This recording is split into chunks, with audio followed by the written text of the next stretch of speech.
Good morning. Welcome to the Kellogg Company's second quarter 2021 earnings call. All lines have been placed on mute to prevent any background noise. Please note, this event is being recorded. At this time, I will turn the call over to John Renwick, Vice President of Investor Relations and Corporate Planning for Kellogg Company. Mr. Renwick, you may begin your conference call. Thank you, Gary. Good morning, and thank you for joining us today for a review of our second quarter 2021 results, as well as an update regarding our outlook for the full year 2021. I'm joined this morning by Steve Cahillane, our Chairman and CEO, and Amit Banati, our Chief Financial Officer. Slide number 3 shows our forward-looking statements disclaimer. As you are aware, certain statements made today, such as projections for Kellogg Company's future performance, are forward-looking statements. Actual results could be materially different from those projected. For further information concerning factors that could cause these results to differ, please refer to this third slide of the presentation, as well as to our public SEC filings. This is of particular note during the current COVID-19 pandemic, when the length and severity of the crisis and resultant economic and business impacts are so difficult to predict. A recording of today's webcast and supporting documents will be archived for at least 90 days on the investor page of kelloggcompany.com. As always, when referring to our results and outlook, unless otherwise noted, we will be referring to them on an organic basis for net sales and on a currency-neutral adjusted basis for operating profit and earnings per share. And now I'll turn it over to Steve. Thanks, John, and good morning, everyone. I hope you and your families are doing well. There is no question that we're still managing through a pandemic. In this environment, keeping employees safe remains job number one, and aiding our communities is more important than ever. We also continue to supply the world with food, though this remains challenging as the pandemic persists. A re-acceleration of COVID cases has brought on new restrictions, causing temporary shutdowns of production in some countries. Meantime, we and the vendors that supply us are having to manage through bottlenecks and shortages of materials, labor, and freight, all created by demand-supply imbalances that are also pushing up costs. So 2021 is shaping up to be anything but business as usual, and I'm extremely proud of how our organization continues to persevere and succeed in such challenging conditions. I'm also pleased with how well we continue to execute against our strategy, Deploy for Balanced Growth, which is depicted on slide number 6. From a business perspective, demand and eating occasions at home remained elevated in quarter 2, but they are gradually shifting as consumer mobility returns. In the second quarter, this was reflected in an as-forecast continuation of decelerating at-home demand growth, as measured by 2-year compound annual growth rates in our cereal and frozen categories around the world. We also saw signs of gradual recovery in away-from-home channels, and in on-the-go snacks and pack formats. These channels grew year on year and better than forecast, even if they remain below 2019 levels. Our Deploy for Growth boosters are working effectively, from focusing on ever-evolving occasions to leveraging our reshaped portfolio to driving momentum in our world-class brands and to investing in our supply chain to better serve our customers. Our Better Days boosters, which further our ESG efforts, continue to work effectively as well. A few Better Days highlights are shared on slide number 7. During the second quarter, we continued to progress toward our ongoing Better Days commitments. The slide calls out a few of our actions and achievements of the quarter. The key message is that this remains a critical element of our strategy, a clear focus of management, and a part of the DNA of Kellogg Company. And we turned in another quarter of strong business performance in the second quarter, as discussed on slide number 8. Overall, at-home demand remained elevated, and we saw continued recovery in our away-from-home channels. Most encouraging has been the momentum demonstrated by key long-term growth engines for us. Our world-class snacks brands sustained their momentum, with many continuing to outpace their respective categories. Our plant-based protein businesses continuing to show strong growth. Our emerging markets businesses sustained their rapid growth and continued to excel even amidst challenging business conditions. Meanwhile, we continue to manage through the global supply challenges I referred to earlier, even as we continue to bring on our planned capacity increases. From a financial standpoint, our second quarter continued the balanced delivery that we returned to in 2020. Specifically, comparing to pre-COVID 2019, we realized another quarter of strong organic top-line growth and operating profit growth, as well as improved cash flow generation. We are affirming our full-year guidance today. Like so many others, we are currently facing increased cost inflation and supply hurdles, and that is factored into our second half assumptions. Nonetheless, the business is showing good momentum, and just as we work through these challenges in the second quarter, we're confident we can work through them in the second half as well. Let me now turn it over to Amit so we can take you through our financial results and outlook in more detail. Thanks, Steve, and good morning, everyone. Our financial results for the second quarter are summarized on slide number 10. It was another strong quarter, best viewed on a two-year basis because of the unusual period we were lapping from last year.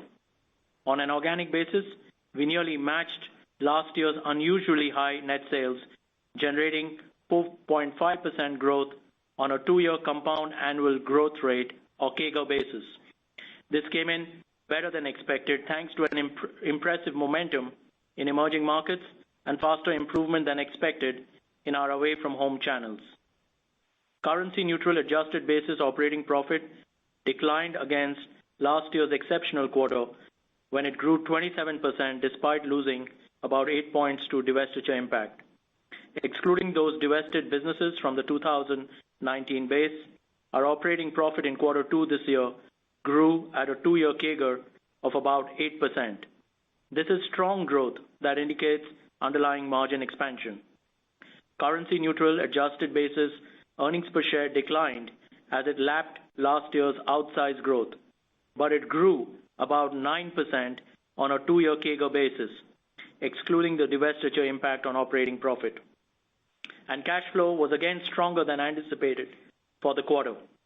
And while it lapped last year's unusually high level, this cash flow was again higher than that of quarter two of 2019. So on a two-year basis, we saw another quarter of good top-line growth, margin expansion, and conversion of profit into cash flow. That's the kind of balance we strive for. Let's examine these results in a little more detail. We'll start with net sales on slide number 11. Net sales remained strong despite tough comparisons. Volume declined against last year's double-digit surge, but remained up on a two-year basis, even despite an as-expected reversal of shipment timing from quarter one in North America. Price mix was again an important driver. Once again, most of this price mix growth came from revenue growth management initiatives implemented in all four regions. Mix was only slightly positive as a mix shift towards snacks was partially offset by resumed mix shift towards Multipro, our West African distributor business. Our two-year organic net sales CAGR was 4.5% in quarter two, a very strong performance. Rounding out net sales, foreign currency translation was again positive in quarter two. As we look to the rest of the year, we assume continued deceleration in at-home demand with moderation in away-from-home declines being more modest due to the mix of our channels. We've seen this reflected in our two-year CAGRs from quarter one to quarter two, and we expect this deceleration to continue into quarter three and quarter four. And based on where Forex rates are right now, we would expect to see a less positive impact on net sales in the second half. Moving down the income statement, slide number 12 shows two important drivers of our profit margin performance. As you know, our gross profit margin in quarter two was lapping outsized operating leverage in quarter two 2020, when our plants ran flat out, producing only a limited lineup of SKUs. But importantly, our gross margin in quarter two, as in quarter one, increased from 2019 levels. Productivity and price realization drove this two-year improvement, more than overcoming high-cost inflation, labor and freight disruptions, COVID-related costs, and a mix shift towards emerging markets. So this two-year improvement is very encouraging.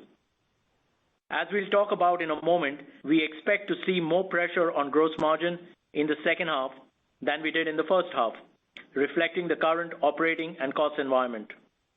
Operating profit margin remained higher than quarter two 2019 as well. This reflects the gross margin performance and good discipline on overhead. Brand building investment, while up double digits against last year's delays, was up more modestly versus 2 years ago. As we look to the second half, our SG&A expense may provide some offset to the gross margin pressure. SG&A expense in the second half should moderate year on year, not only because of last year's back-weighted brand building, particularly in quarter four, but also because of lapping last year's incentive compensation. This could be partially offset by a gradual resumption of travel and related activities as economies reopen. Moving down the P&L, let's turn to slide number 13. During quarter two, interest expense decreased year on year on lower debt, and this decrease will continue for the remainder of the year, with quarter four additionally lapping the $20 million debt redemption costs we recorded last year. Of note, during the quarter, we issued our first ever sustainability bond, which was very well received. Other income increased modestly year on year to a level that is a little higher than we would expect for the remaining quarters, owing to favorability in various non-pension items. Our effective tax rate of 22.6% was essentially in line with our full year forecast rate. JV earnings and minority interest together were roughly in line with last year. And average shares outstanding decreased year on year, reflecting the impact of quarter one's buybacks. We still expect full year average shares outstanding to be around 0.5% lower than 2020.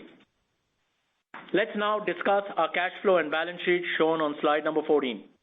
Year to date, our cash flow remains below last year's unusually high level as expected, but well above that of the first half of 2019. This 2-year increase is driven by our improved operating profit and improved cash flow conversion. We finished the first half ahead of our expectations for cash flow, and as we look to the rest of the year, cash flow should remain below last year's COVID-aided levels, but still well above 2019. Meanwhile, our balance sheet remains solid. Net debt remains roughly even with last year and lower than each of the prior 2 years, even despite our increase in cash return to shareowners in form of resumed share buybacks and increased dividend. So our financial condition is quite strong. Slide number 15 shows where our results stand after the first 6 months of 2021. Obviously, we've had a good year so far, producing strong and balanced financial results on a 2-year basis and staying modestly ahead of our own internal forecasts. This strong start is all the more important when you consider just how much more challenging the business environment has gotten lately. Now let's discuss our full year guidance shown on slide number 16. As Steve mentioned, we are affirming our overall guidance. Within that guidance, we are raising our net sales guidance. We're now calling for organic growth of flat to up to 1%, which is a bit higher than our previous guidance for flat, reflecting our business momentum, particularly in emerging markets. This equates to almost 3% growth on a 2-year CAGR basis. Volume will continue to lap last year's large gains, but price mix will remain positive as we execute revenue growth management actions to cover higher input costs. Our guidance for currency neutral adjusted operating profit is unchanged, still calling for a year-on-year decrease of about 1 to 2%, equating to almost 4% growth on a 2-year CAGR basis, excluding the divestiture impact. This reflects a stronger than expected quarter 2 profit and raised full year net sales outlook, balanced by increased cost pressures and operating challenges that make us a bit more cautious about the second half.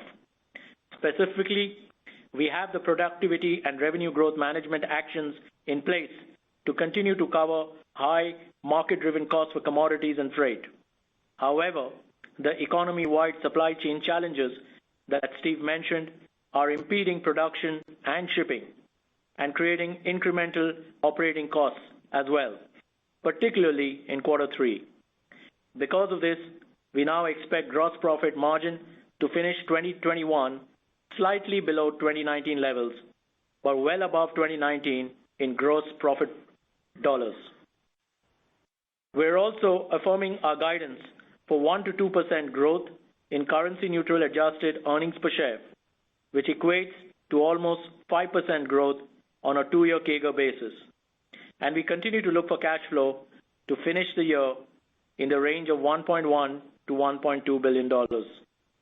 This outlook balances the momentum in our business with the challenging operating environment and balances our margin protection actions against heightened cost pressures. To summarize, we remain in strong financial condition and we remain solidly on track for continued balanced financial delivery on a two-year basis. And with that, let me turn it back to Steve for a review of our major businesses. Thanks, Amit. Before we get into each of the four regions, let me start off by highlighting the strength of some of our most important growth drivers. The first is Pringles, shown on slide number 18. This $2 billion global retail sales brand continues to perform well around the world. Here in the United States, it continued to outpace the category on consumption growth using a two-year CAGR to eliminate uneven comparisons. It's also outperforming the category on household penetration gains since the pandemic. And around the world, we are seeing similar momentum. We're seeing growth in original and core flavors. We're seeing incremental growth from innovations like Scorchin and Sizzlin'. Equally impressive has been Cheez-It, another world-class brand shown on slide number 19. This $1 billion retail sales brand continues to perform well in the U.S. Its two-year CAGRs remain well ahead of the category's growth, and its household penetration has grown in contrast to the rest of the category. Meanwhile, our launches of this power brand into Canada and Brazil are off to strong starts. Let's not overlook two other world-class snack brands. On slide number 20, we can see the continued strength of Pop-Tarts and Rice Krispies Treats. Together, these two power brands represent $1 billion in measured channel retail sales in the U.S. alone. You can see from the slide that they are in terrific shape as well. Their consumption has continued to outpace the portable wholesome snacks category on a two-year CAGR basis, and these brands have added households since the pandemic, whereas the overall category has not. Plant-based protein and our leading Morningstar Farms brand is another growth driver that is performing very well. As shown on slide number 21, this $400 million retail sales brand continues to show strong consumption growth on a two-year CAGR basis and has continued to add to its household penetration. A key advantage of Morningstar Farms is the breadth of its offerings across product types. And in Q2, we continued to see double-digit two-year CAGRs across segments like chicken, appetizers, breakfast meat, and sausages. We continue to innovate against this brand, including its sub-brand Incognito, which continues to add distribution and share and is proving to be incremental to the Morningstar Farms franchise. Morningstar Farms growth has bumped up against our capacity at various times in the past year, even as it has faced numerous new entrants into the category. This is creating a lot of excitement in the category, and we are pleased with our momentum and prospects. And of course, there's Eggo, shown on slide number 22. This $900 million retail sales brand continues to perform well in the U.S., as indicated by its strong two-year compound annual growth in consumption and by its better-than-category performance on household penetration. Meantime, the brand continues to grow on a two-year basis in Canada and Mexico as well. Our emerging markets are another key growth driver for us, and as you can see on slide number 23, they have actually accelerated their growth over the past couple of years. As we've discussed many times, this is a testament to our geographic footprint, our portfolio of foods and brands, our local supply chains, our go-to-market, and our experienced management teams. As you can see from the chart, we continue to record impressive growth in these markets in Q2, even in spite of challenges related to COVID.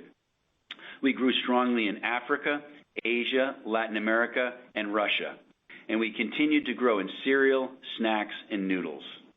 Emerging markets represent more than 20% of our net sales and are expected to remain an important growth driver for a long time to come. So some of our portfolio's most important growth drivers are very clearly showing good momentum and have only strengthened over the past year. And these aren't small businesses. Even just the ones I discussed here collectively represent more than half of our company's net sales. Let's now discuss each of our regions. We'll start with North America and slide number 24. We sustained net sales growth on a two-year basis in North America, even if that growth rate was held back by the pandemic's negative impact on away-from-home channels and on-the-go pack formats. Moreover, versus last year, our volume in Q2 was not only lapping last year's double-digit surge, but also felt the impact of our previously discussed shift of shipments into Q1 and resultant trade inventory coming out, as expected, during Q2. Importantly, though, we realized good price mix growth driven by revenue growth management actions.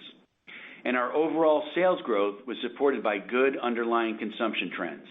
We outpaced 4 of our 6 primary categories on a 2-year compound annual growth basis, with our 2-year consumption growth accelerating sequentially from Q1 in 5 of our 6 categories.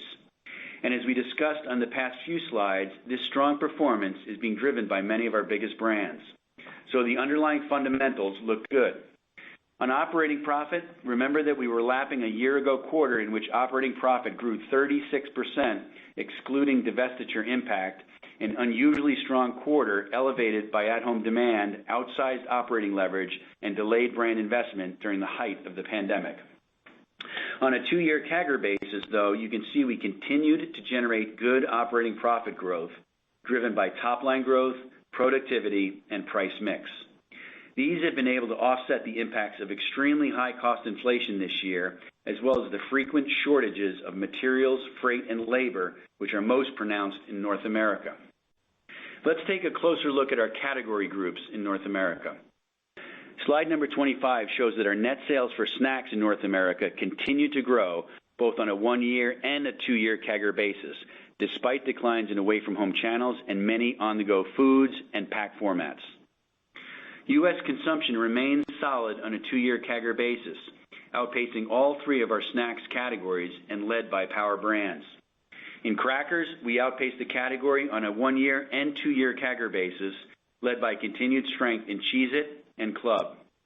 In salty snacks, we outpaced the category on a 1-year and 2-year CAGR basis as well, due to continued strength in Pringles, particularly its core 4 flavors, its new Scorchin' innovation, and multi-packs.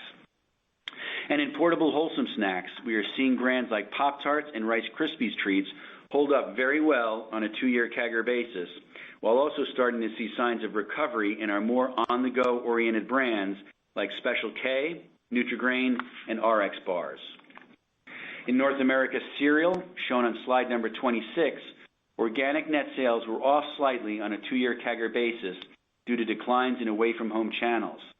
We also saw the impact of being capacity constrained on certain brands. In the U.S., the category's consumption was flat on a 2-year CAGR basis in Q2, and after being down about 1% in Q1, we improved to flat in Q2, keeping up with the category on that basis. Frosted Flakes accounted for most of the share decline related to pulling back on brand building and merchandising since Q4 last year, as we work to maintain service levels and add capacity planned prior to the pandemic. Unfortunately, our capacity expansion has been slowed by current supply shortages and by a recent fire in one of our facilities. This will delay our return to normal commercial activity on affected brands. In the meantime, our business continues to progress well. We continue to lead the category in share of innovation, and we are seeing better performance in wellness-oriented brands like Raisin Bran, Special K, Kashi, and Bear Naked. And on slide number 27, we can see that our 2 frozen businesses, plant-based foods and frozen breakfast, also continue to grow on a 2-year CAGR basis, even despite capacity limitations and declines in away-from-home channels. We've already discussed both of our key brands in frozen, Morningstar Farms plant-based foods, and Eggo from the Griddle Foods. Both continue to generate strong consumption growth on a 2-year CAGR basis, and both are poised to sustain growth. And before we move on from our discussion of North America, we should touch on our U.S. away-from-home business in slide number 28. The slide shows rolling 2-year average growth rates in our net sales over the past few quarters in these channels. As restrictions eased and consumer mobility increased, we saw gradual recovery get underway in these channels. It remains to be seen whether this trajectory will continue given recent pandemic developments. So our North America region continues to perform well, even as we work to catch up to demand and work our way through industry-wide shortages of freight, labor, and materials. Now let's take a look at Europe, shown on slide number 29. Kellogg Europe posted its 15th consecutive quarter of organic growth, a remarkable track record of consistency in this market. Volume had to lap a year ago surge, but we sustained good price mix growth driven by RGM actions. And on a 2-year CAGR basis, you can see that we remained in strong net sales growth, with this growth being driven by both snacks and cereal. Importantly, we also continue to perform well in market. Retail scanner data indicate only modest sequential deceleration of category and Kellogg consumption growth on a 2-year CAGR basis. On that 2-year CAGR basis, we kept up with the salty snacks category with particular recent strength in France and Spain. Our consumer promotion around the Euros soccer tournament was our biggest summer promo ever for Pringles. In cereal, our 2-year growth has outpaced the category in most markets, led by key brands like Crunchy Nut in the UK and Trésor and Extra in continental Europe, and Cocoa Pops and Cocoa Krispies more broadly. Europe's operating profit lapped a year-ago quarter in which operating profit grew more than 35% when it was elevated by at-home demand, outsized operating leverage, and delayed brand investment during the height of the pandemic. Nevertheless, on a 2-year CAGR basis, we grew our profit at a double-digit rate in Q2. So clearly, Kellogg Europe continues to perform very well. Moving to Latin America, in slide number 30, Latin America had a notably strong quarter. It grew organic net sales by 9% on top of last year's 14% gain, resulting in strong double-digit growth on a 2-year CAGR basis. Volume had to lap last year's 11% surge, and this was felt primarily in cereal. But we sustained strong price mix growth driven by RGM actions across the portfolio and markets. The result was a year-on-year net sales growth in all sub-regions, and as shown on the slide, sustained momentum on a 2-year CAGR basis. Scanner data do indicate a gradual slowing of at-home demand, which for us manifests itself in cereal. Nevertheless, our 2-year CAGRs for consumption remain strong in our key cereal markets, with Kellogg exceeding category growth rates, particularly for big brands like Corn Flakes and Froot Loops. Similarly, Pringles outpaced 2-year CAGRs for salty snacks categories in key markets and has gained share on a 1-year basis in our biggest markets, Mexico and Brazil. Meanwhile, our Parati business in Brazil continued to post strong consumption growth and increased share in biscuits. While operating profit had to lap a near doubling in the year earlier quarter, it was still up strongly on a 2-year CAGR basis, despite high costs that were heightened further by adverse transactional currency exchange. We clearly are performing well in this region, and while we are somewhat cautious about decelerating at-home demand and further regulatory pressure in the second half, this year is certainly shaping up to be a good one for Kellogg Latin America. And we'll conclude our regional discussion with EMEA and slide number 31. EMEA produced another quarter of exceptional organic net sales growth, both on a 1-year and 2-year CAGR basis. Both volume and price mix contributed to the strong year-on-year growth. Geographically, the growth was broad-based and driven by emerging markets. It was led by double-digit gains in Africa. Within Africa, we experienced notably exceptional growth in Nigeria. Our business there has been dependably in growth for a long time, and its recent acceleration and momentum has been impressive. Meanwhile, we also generated good growth elsewhere in Africa and in the Middle East. We generated double-digit organic net sales growth in Asia as well, and the gains were broad-based across markets like India, Japan, and Korea, and the growth came from both snacks and cereal.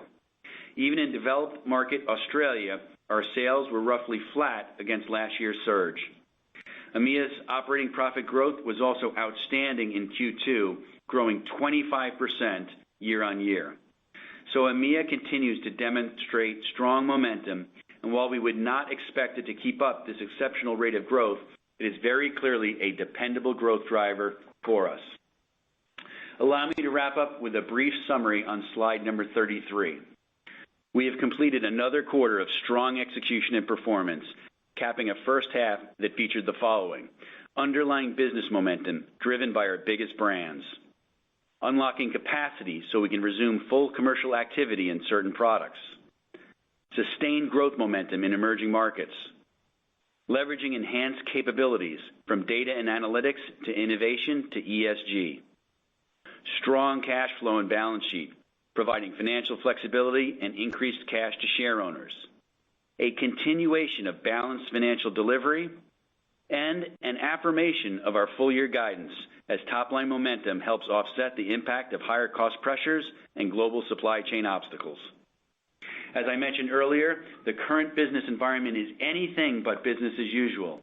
In addition to the challenges of ensuring our employees' safety, we and the entire economy are wrestling with tight supply of materials, freight, and labor, as well as the related rise in their costs. We managed through this environment very effectively in the first half, and we affirm guidance today with confidence that we will continue to manage through it in the second half. We remain as convinced as ever that we are stronger today as a company. So before closing, I want to thank our Kellogg employees for their dedication and hard work in what have been incredibly challenging circumstances. And with that, we'd be happy to take any questions you might have. We will now begin the question and answer session. To ask a question, you may press star, then 1 on your telephone keypad. If you are using a speakerphone, please pick up your handset before pressing the keys.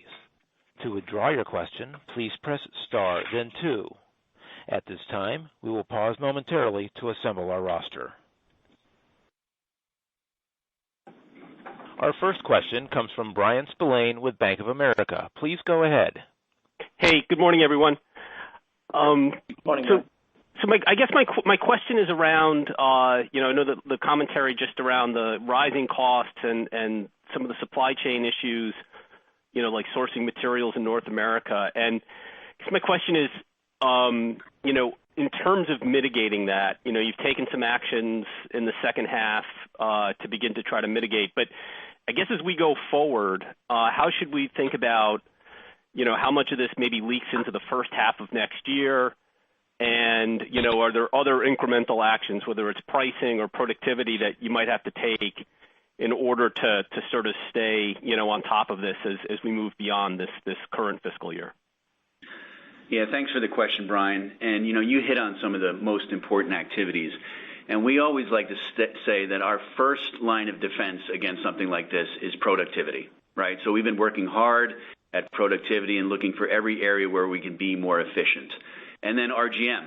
Obviously, everything about RGM and the capabilities we've been building is very important right now because the surge in inflation that we're all seeing, which is clearly industry-wide, is, I'm not telling anybody anything they don't know, is quite significant. And, on balance, probably the most we've seen in nearly a decade. And so all these things are going to be very important, but we're going to continue to invest in our brands because, as you've heard me say before, we can go to the trade and talk about rising commodity prices and, all these things which are very factual. But the more we spend against our brands in terms of innovation and making sure that they pull off the shelf, the more we earn the right to have those discussions with our retailers. As it moves into the future, into 2022, it's hard to say how long this persists. It's very pervasive. There's certain things that are clearly going to unwind. Containers will eventually find their rightful places on the world, in the world. Labor shortages should mitigate, but it's hard to predict. And we're planning for an ongoing, challenging cost environment well into next year. Ahmed, I don't know if you have. Yeah, I think just to build on what Steve said, if you look at our inflation, it came in higher than what we had expected in the second quarter. I think we kind of closed the first half at around mid-single-digit rates of inflation, and I think as we look to the second half, we expect that to accelerate to high single digits. I think as you would have seen in our quarter two results, we're seeing strong price mix come through globally, so across all our markets. And that'll continue to be an emphasis in the second half as well. We are taking revenue growth management actions, and you will continue to see the impact of that in the second half as well. And then I think just from a margin standpoint, like I mentioned, our outlook now for the year is that our gross margin will be slightly below 2019 levels. But I think it's important to note that our gross profit dollars will be higher than in 2019. Okay. Thanks, Steve. Thanks, Ahmed. Appreciate the color. The next question is from Alexia Howard with Bernstein. Please go ahead. Good morning, everyone. Good morning, Alexia. Hi there. So just a couple of questions. On the production and shipping issues, is that really just speaking to the fire and perhaps labor problems on the cereal side of the business in the U.S., or is it more broad-based? And would we expect more out of stocks to happen as a result of that? And then I have a follow-up. I think, Alexia, this is Amit here. It's broad-based, and I think everyone's seeing it. If you kind of look at labor shortages, there are widespread shortages of labor, particularly here in the U.S., and that's impacting the freight market. We've seen the spot market in the freight significantly up due to a shortage of drivers. It's impacting our operation in our factories in terms of just labor, and it's impacting the entire supply chain. So we are seeing it in our suppliers as well. So it is broad-based. And then when you look internationally, COVID is raging in some emerging markets, and so we've seen COVID restrictions kick in, and a couple of our facilities have been impacted because of COVID restrictions. So broad-based. Great. I really appreciate it. And just a really minor follow-up.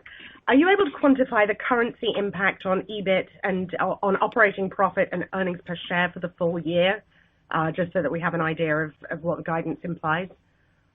Yeah, I think, it's hard. I mean, it's hard to kind of forecast exchange rates. I think if you look at where the rates are today, you'd say that, it's about a 2% on the EPS from a Forex standpoint.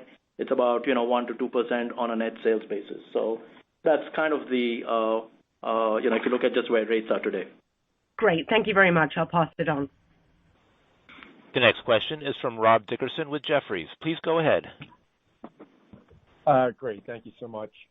So just a question around emerging markets. I know, Steve, you said it's about 20% of the business. Obviously, we've seen some nice pricing already come through there. Even though it looks like currencies, hasn't been a headwind. So I'm just curious, kind of, net within kind of the broader emerging market platform you have. Has the strategy just been, you think that volumes essentially can remain, somewhat steady, as you get through that back half of the year, while pricing still elevated? Maybe there was just some pricing opportunity, I think, that you had spoken to kind of coming out of Q1. Then I have a quick follow-up. Yeah, thanks for the question, Rob. Obviously, we're very pleased with the emerging market performance in the first half. It was surprisingly strong. And I say that because, as Amit already mentioned, and as everybody knows, COVID really is raging in many of these parts of the world.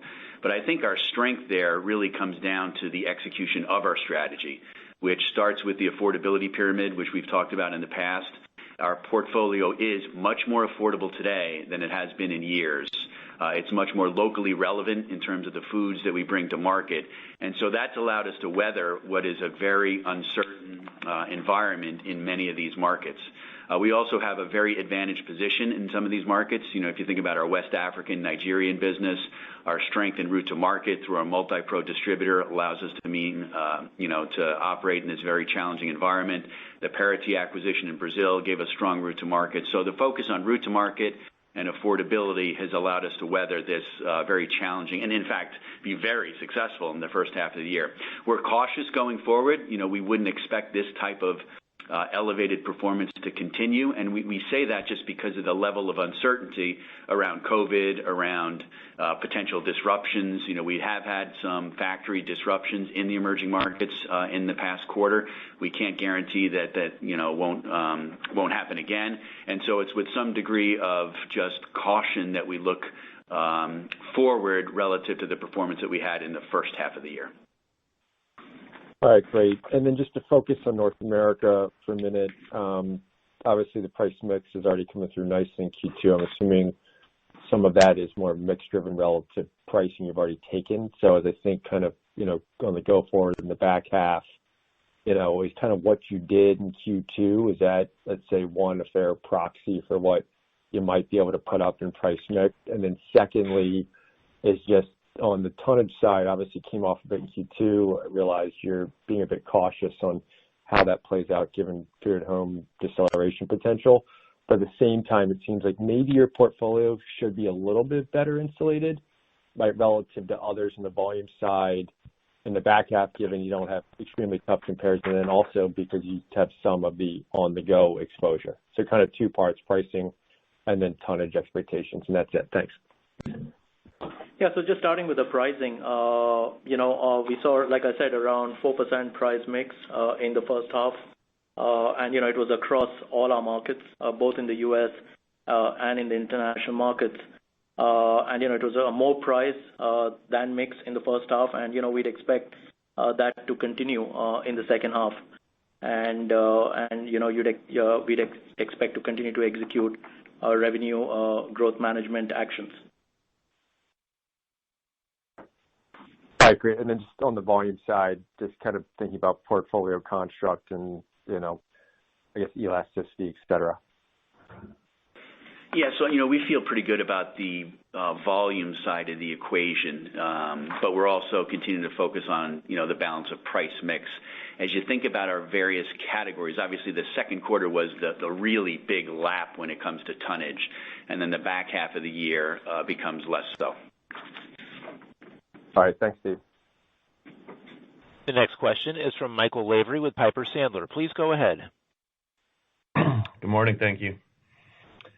You've passed your two toughest comps for organic growth and averaged around a 2% organic growth lift in the first half. Despite that, and I know you've raised the guidelines, the guidance for top line expectations, but it certainly would point to a deceleration. You've called out some of the COVID uncertainty, especially in emerging markets, but what are the real key drivers there that make you think this will slow down so much, in the second half?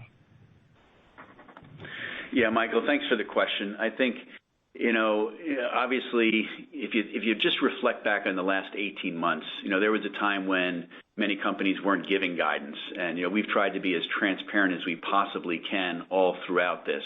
We're clearly pleased with the first half of the year. We're pleased with the top line performance. But as we look to the second half of the year, we did slightly raise the guidance that we have for the top line. But again, the types of performances we've had in emerging markets have been quite elevated, and we're trying to do a center cut down the middle of the fairway. Do we hope to do better? We certainly always hope to do better. But, we're trying to give the best possible outlook that we can, given what is still an incredibly uncertain environment. I mean, just a few weeks ago, you wouldn't have forecast the type of Delta variant and pandemic disruptions that we're seeing again in North America. So apart from some of just the uncertainty and especially COVID and or emerging market related, there's not a specific headwind to watch out for. It's just recognizing some of those moving parts. Yeah, the only other thing I'd say is that, at-home demand is decelerating, right? We saw that from quarter one into quarter two. So if you look at our two-year CAGRs, right, it was 6% in quarter one, it's 4.5% in quarter two. So you are seeing the deceleration of demand at home. So, that's built into our outlook as well, that we'd continue to see that. Now, I think to Steve's point, right, depending on how the pandemic plays out and the twists and turns, it's hard to forecast that. Thanks for the color. The next question is from Laurent Grandet with Guggenheim. Please go ahead. Yes, thanks for the opportunity. Actually, a question about your manufacturing facilities. I mean, you mentioned on two things. First, in the U.S. areas, you had some issues there. So just wanted to understand what is the missed opportunity in terms of sales you occurred in the second quarter, and how long do you think that will last? And then, you mentioned in your remark as well, you had to shut down some facilities, in emerging countries. So I'd like to understand where that is and what it is, and if there is additional risk coming into the third quarter. Thank you. Yeah, Lauren, thanks for the question. I'd say, the supply disruptions that we're seeing are the same things that many in the industry are seeing. Everything from a shortage of labor, which is quite challenging, shortage of even things like pallets. So the whole supply chain was disrupted. And, much of that you can point to, China went into lockdown, obviously very early in the pandemic and was the first out, recovered quite quickly and sucked up a lot of resource. And it's really created supply imbalances throughout the world that everybody has had to deal with, and we've had to deal with inside North America. During that time, we're also adding capacity. We've successfully added capacity throughout the world. We had what we call a vertical startup of our Pringles line in Poland, which was done very successfully. So we have been able to add capacity. In some areas in North America, it's been a little bit slowed because of some of these supply disruptions. And so, we haven't been able to get the level of capacity as quickly as we would want, but it's all in our outlook. So as we talk about the second half of the year and what we expect in the second half of the year, we're doing our best to forecast these types of disruptions and this type of slowed activity relative to a non-pandemic world. Yes. Can you specify, the manufacturing facility that you have to close, in which countries and what type of business you have to close that in an emerging market? Yeah, I think, Malaysia, has seen a spike in the Delta variant in the last few weeks. And we have a manufacturing facility there in Malaysia on Pringles. So, that the production there was impacted, but the teams have done a remarkable job to get us back up and running. But, we did see some disruption in the quarter. South Africa, again, we've got a manufacturing location there, and there was some civil strife, and so that, impacted production. But I think, it's just with the COVID restrictions and, with COVID continuing to rage, right, in many of these markets, right, we see these supply restrictions and restrictions on movement coming through. Okay. Thank you very much. I'll pass it on. Thank you. The next question is from Chris Growe with Stifel. Please go ahead. Hi, good morning. Morning, Chris. Hi, I just had a question for you on North American cereal. Obviously, it sounds like capacity is still a bit of an issue there. So I'm just curious how your share performed ex-Frosted Flakes. That sounds like that's the one that's really causing the issues. And then when do you think you can get that back to a more normal promotional environment, I guess, for that brand? Yeah, Chris, thanks for the question. Off the top of my head, Frosted Flakes did make up probably more than half of our share loss. And much of that was, still not getting back to the levels of commercial activity that we would like. And so we've talked about in the back half of the year getting that going again. I did mention a fire in one of our facilities. That will affect Frosted Flakes as well as some of our other brands, but the team is working very, very swiftly and quickly to get that back up to speed. So we're not, you've heard me say in the past, we're not happy about losing share in U.S. cereal. We believe it's not going to be a long-term or a continuing trend, but, we've got work to do to get there. The other thing I just, remind everybody is, obviously we've got a lot of other businesses besides U.S. cereal. It's an important business for us, but it's, it is less than 1/5 of our total global portfolio. Yeah, that's a good point there. I had one quick follow-up for Ahmed, if I could please, which is last quarter, I think you had indicated you were pretty well hedged on your input costs. Could you give us an update on that?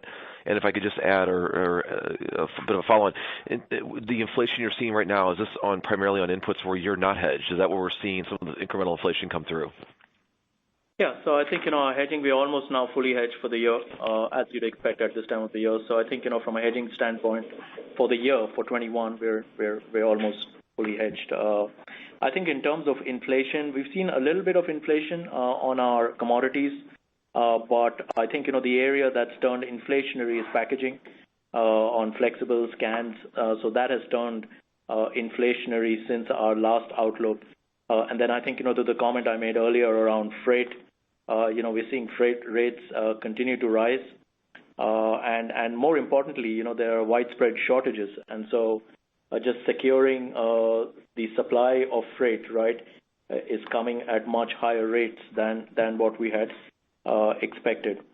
And so I think, those are the areas that we're seeing higher costs come through. And then the other one, which is hard to forecast, is just the labor shortages. And, that's kind of through the supply chain. So, those are the areas that we're seeing higher costs come through. Okay. That's very helpful. Thanks for your color and time today. The next question is from Robert Moskow with Credit Suisse. Please go ahead. Hi, I have a couple questions. The first is, if your sales do over-deliver in the back half because COVID ends up maybe benefiting you more than you think, would those incremental sales still be profitable, or are they much less profitable because the cost to deliver is really high? So that's the first thing. And then the second question is, North America snacks decelerated to 2% on a 2-year CAGR in the quarter. I think your snack peers are growing at a stronger rate than that. Were you surprised by the amount of decel? Did something hold it back in the quarter? Yeah, so Rob, I'll start, and Amit can add color. On the first question, I would say if you look at our first half performance, obviously a strong top line helped us mitigate a very inflationary environment, and I think that's illustrative of any over delivery we would do. It's always going to be profitable, but there's clearly a cost challenge, and I think Amit pointed out in his prepared remarks. When we look at margins, we're still looking at 2019 as a decent base year, and it's likely will come in slightly below that, but the gross profit dollars will be significantly greater. And so, that's the way we're thinking. We're always looking for profitable sales, but clearly there's a lot of cost challenges. We'll try and deliver the best possible P&L shape that we can, and obviously profitable sales are, clearly continue to be important. And I think just on your U.S. snacks question, if you look at our first half, right, the 2-year CAGRs are around 4%. I think between the quarters, between quarter 1 and quarter 2, there was some shipment timing. And also, remember these numbers include the away from home channel as well, which continues to be impacted. I mean, it's moderating, but it's still below 2019 levels. So I think, from an overall consumption standpoint, we're pleased with the consumption that we're seeing and the momentum that we're seeing in our snacks brands in the U.S. Okay. Well, thank you. The next question is from Eric Larson with Seaport Research Partners. Please go ahead. Yeah, thank you, everyone. Thanks for taking my question. I have 2 real quick questions. The first is, thank you for the framing all your big brands and the size of those brands and the household penetration. The question I have on that is, you show the incremental household penetration since COVID, but you don't really give the overall ACV penetration. And, some of these brands are international, so it's hard for us to measure some of that. But can you make a case here for continued distribution gains as part of your overall revenue growth thesis? Yeah, Eric, thanks for the question. I think, obviously, we all look at the syndicated data, and it is, limited to mostly developed markets, less so in developing markets. And distribution opportunities remain important for us, obviously very important, and are different based on the maturity of the brands. And so if you look at our ACV distribution for our snacks and cereal business in the U.S., obviously very high. And then we'll look to add, weighted ACV distribution as we look to launch new innovations, and we track that very closely. And so, it's a clear, important metric for us. And then with respect to, what was the second part of the question? Penetration. Yeah. So, we're looking at categories for us that are already very highly penetrated. And so if you look at the penetration gains we've had, we did see penetration gains across our portfolio in our developed markets. And we saw even more of that COVID lift coming from buy rates, though. And so increased household penetration is important, but obviously looking at buy rates is equally, if not more important, when you're talking about categories which are already quite highly penetrated, like U.S. cereal and U.S. snacks. Okay, thanks. And then my second question is, you show the gradual improvement in your eating away from home sales and in the industries that you compete in. And I know you have large exposure to universities and hotels, et cetera. Can you frame us where you are over or under indexed in your eating away from home channel penetration, so that as the economy reopens, et cetera, we know where you have your best leverage in your food service sales? Yeah, so Eric, I'd say, we're seeing all of it come back, but at different rates. We're over-indexed really in travel and lodging, schools, convenience stores, and they're coming back at different rates. So C-stores are coming back faster. Schools, we'll see. We'll see right now. Schools are starting in many parts of the world. And what happens there remains to be seen, but it looks like it will be coming back. Travel and lodging coming back slower, and particularly business travel. But then you obviously see leisure travel and the airlines starting to fill up planes again. So that seems to be coming back as well. And so it's very uneven, but by and large coming back, as we said.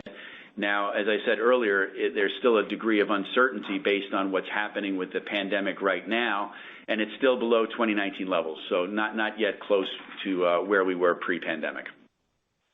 Okay, thank you. The next question is from Steve Powers with Deutsche Bank. Please go ahead.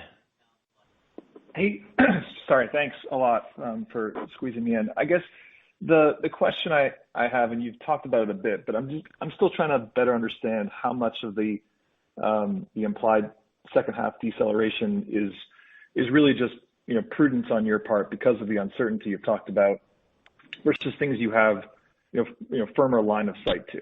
Because as you've talked about, the first half versus 19 was about 5%. Some deceleration, 1Q to 2Q, but we also had some shipment timing in there, so maybe not as stark as it looks. But the back half is implied, essentially at 1% 2-year CAGR versus 19. So it's a pretty stark deceleration. And again, I'm just trying to figure out how much of that you actually have some line of sight to versus things that you're just, pumping the brakes on just from an expectation standpoint. Thank you. Yeah, thanks, Steve. I'd say, again, very pleased with the first half performance. As we think about the second half performance, as Amit mentioned, we are seeing decelerating, at-home demand, and so we've taken that into account. We've also taken into account the, strong delivery in emerging markets and the likelihood that, continuing that type of performance, would be great, but, obviously we're trying to be prudent and we're trying to be cautious based on supply disruptions that we have seen in the first half that could happen again in the second half. And as I said before, of course we aim to over-deliver. We hope to over-deliver, but we're trying to take a prudent approach given the degree of uncertainty that we still see and the trend in deceleration that, that is in fact real. And again, we hope to over-deliver, but this is, what we felt was a pretty transparent and fair bit of guidance. Okay. Thank you very much. Operator, I think we have time for one more. And that question is from Jason English with Goldman Sachs. Please go ahead. Hey, thanks, guys. I guess I too wanted to come at the implicit growth challenges in the back half, but I think we've beat that horse pretty aggressively. So let me zoom in a little bit into the U.S. frozen business or North America frozen business. I guess I'm surprised, Steve. You showed in your prepared remarks a slide showing that 2-year stack growth on Morningstar Farms is slowing, and this quarter you delivered shipments for frozen that are only marginally above where you were in 2019, based on the decline that you posted, the organic sales decline this quarter. So it begs the question of what's happening there. I would have thought that would be a growth engine with accelerating momentum, not deceleration. Is this a sign that maybe Incognito and your efforts at Morningstar Farms are beginning to fall flat? No, Jason, far from it. Morningstar Farms continues to be a very exciting category for us, a very exciting brand for us. Underlying consumption is strong on a 1-year and 2-year basis. And Incognito, to put it in perspective, Incognito entered a category, the refrigerated category, which is very exciting, incredibly competitive, with lots of entrants coming in, and it's growing share and distribution as we speak. If you look at the last 4-week syndicated data, it's over a 2 share right now. And so, would we like to be even higher than that? Of course we would, but it's a very competitive category. Morningstar Farms is the leader in the category, and again, underlying 2-year stacked consumption is very good. So we stand by the performance of Morningstar Farms, what the team is doing, and far from falling flat, I think it's doing quite well. Strong growth beyond burgers as well in chicken and others. So is it shipment timing or something else that's driven such a weak sales quarter? Yeah, I think it's shipment timing. I mean, the overall consumption remains strong, and then I think within the shipment you've got the away from home as well, dynamic playing through. So, but when you kind of look at retail consumption, it's strong. Got it. Cool. Thanks a lot, guys, and congrats on a good quarter. I'll pass it on. Thanks, Jason. This concludes our question and answer session. I would like to turn the conference back over to John Renwick for any closing remarks. Thanks, everyone, for your interest. And if you do have follow-up questions, please do not hesitate to call us. The conference is now concluded. Thank you for attending today's presentation. You may now disconnect.